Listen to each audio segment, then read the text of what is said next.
কলকাতার রাস্তার ফুচকা, দার্জিলিংয়ের মেঘ কিংবা আগ্রার তাজমহল, অনেক বাংলাদেশি ট্যুর প্ল্যান গত 2 বছর ধরে আটকে ছিল একটি মাত্র কারণ ট্যুরিস্ট ভিসা বন্ধ। সেই অপেক্ষারই অবসান হতে যাচ্ছে। বাংলাদেশে নিযুক্ত ভারতের নতুন হাই কমিশনার দীনেশ ত্রিবেদী জানিয়েছেন, 28 জুন থেকে আবারও বাংলাদেশিরা ট্যুরিস্ট ভিসার জন্য আবেদন করতে পারবেন। ঢাকা, চট্টগ্রাম, রাজশাহী, খুলনা ও সিলেটের ভিসা আবেদন কেন্দ্রগুলো থেকে একযোগে শুরু হবে কার্যক্রম। তবে ভিসা চালু মানে ব্যাগ গুছিয়ে বেরিয়ে পড়া নয়। আবেদন জমা দেওয়ার আগে ঠিকঠাক কাগজপত্র প্রস্তুত রাখা জরুরি।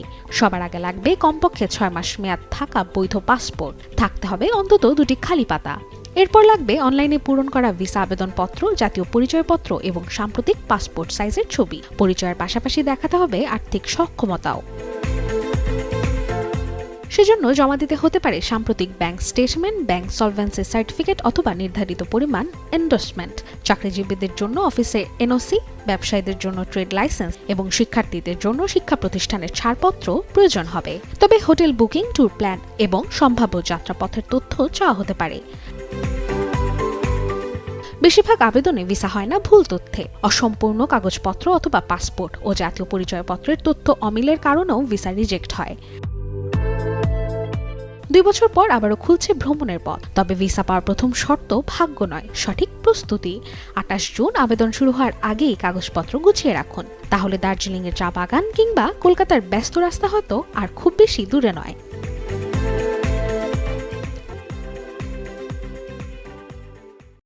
প্রায় 2 বছর পর আবারও চালু হচ্ছে বাংলাদেশিদের জন্য ভারতের ট্যুরিস্ট ভিসা। আগামী 28 জুন থেকে শুরু হচ্ছে আবেদন গ্রহণ। নতুন নিয়ম, নতুন প্রক্রিয়া এবং কিছু গুরুত্বপূর্ণ শর্ত নিয়ে ফিরছে এই সেবা। কিভাবে আবেদন করবেন, কি কাগজ লাগবে আর কত দিনে মিলবে ভিসা, জানুন বিস্তারিত। বৃহস্পতিবার ঢাকায় দায়িত্ব গ্রহণের পর ভারতীয় ভিসা আবেদন কেন্দ্র পরিদর্শন শেষে নতুন হাই কমিশনার দীনেশ ত্রিবেদী জানান, 28 জুন থেকে বাংলাদেশিদের জন্য নিয়মিত ট্যুরিস্ট ভিসা আবেদন শুরু হবে। প্রথম ধাপে ঢাকা, চট্টগ্রাম, খুলনা, রাজশাহী ও সিলেটের 5টি কেন্দ্র থেকে আবেদন নেওয়া হবে। 2024 সালের আগস্টে রাজনৈতিক অস্থিরতা ও নিরাপত্তাজনিত কারণে ট্যুরিস্ট ভিসা সহ বিভিন্ন কার্যক্রম সীমিত করা হয়েছিল। দীর্ঘ বিরতির পর আবারও স্বাভাবিক হচ্ছে সেই সেবা।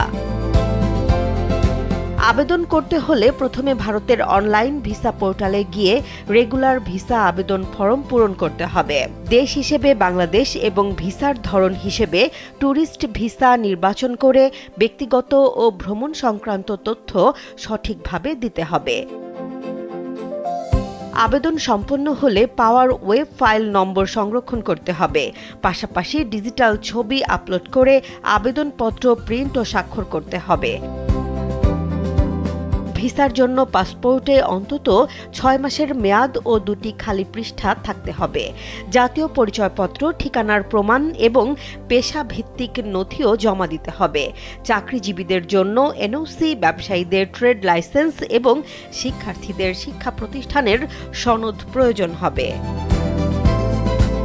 আর্থিক সক্ষমতার প্রমাণ হিসেবে গত 6 মাসের ব্যাংক স্টেটমেন্ট অথবা অন্তত $150 বৈদেশিক মুদ্রা অনুমোদনের তথ্য দেখাতে হবে। আন্তর্জাতিক ক্রেডিট কার্ডও বিকল্প হিসেবে ব্যবহার করা যাবে। অনলাইনে ফি পরিশোধের পর আইভেকের ওয়েবসাইট থেকে অ্যাপয়েন্টমেন্ট নিতে হবে। নির্ধারিত দিনে প্রয়োজনীয় কাগজপত্র নিয়ে কেন্দ্রে উপস্থিত হলে বায়োমেট্রিক তথ্য সংগ্রহের পর আবেদন গ্রহণ করা হবে। সাধারণত 3 কার্যদিবসের মধ্যে ভিসা প্রক্রিয়া সম্পন্ন হয়, তবে বিশেষ ক্ষেত্রে সময় বেশি লাগতে পারে। আবেদনকারীরা অনলাইনে স্ট্যাটাস জানতে পারবেন এবং SMS এর মাধ্যমে পাসপোর্ট সংগ্রহের বার্তা পাবেন। দীর্ঘদিন পর ট্যুরিস্ট ভিসা চালু হওয়ায় চিকিৎসা, শিক্ষা, ব্যবসা ও ভ্রমণে নতুন গতি আসবে বলে মনে করছেন সংশ্লিষ্টরা। তবে আবেদন জমা দেওয়ার আগে সব তথ্য একাধিকবার যাচাই করার পরামর্শ দিয়েছেন তারা।